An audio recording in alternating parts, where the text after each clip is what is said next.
Hello mga guys, good afternoon. Ako si Kuya Tony at welcome to my channel. At kung hindi pa kayo nakapag-subscribe, just subscribe and click the notification bell and like.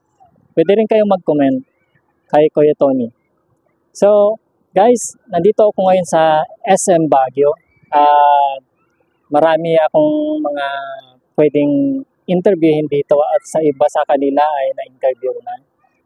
And then, at iba-iba ang kanilang mga reaction. Dito sa kinatatayuan ngayon ay nakikita ko ang Burnham Lake, Stadium,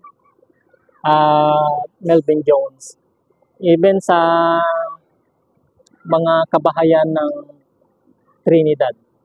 So napakagandang kung dito, pinapasyalan ng mga storista at nawawala yung kanilang mga problema. Karamihan sa kanila na nabanggit ay yung weather ang pinapasyalan nila at para na rin mawala rin yung kanilang mga stress. So sometimes pwede rin kayong pumasyal dito mga guys. Inaalok ko ang Baguio, hindi nga lang libre ang lahat dito, pero libre ang hangin na napakalamig kung sa malamig. Dahil ngayong February ay magiging malamig ang klima ng weather natin. So guys, lahat ng mga kaibigan nyo ay fit na fit dito sa Baguio. SM and overlooking. Kung may mga katanungan kayo, mag-PM lang kayo, just comment down below. Sana all. Hello guys! Ngayon nandito tayo and then meron tayong interview. So nakikita nyo sila ma'am. Tatanungin natin kung anong pangalan at taga saan sila. So ma'am, taga saan ba kayo?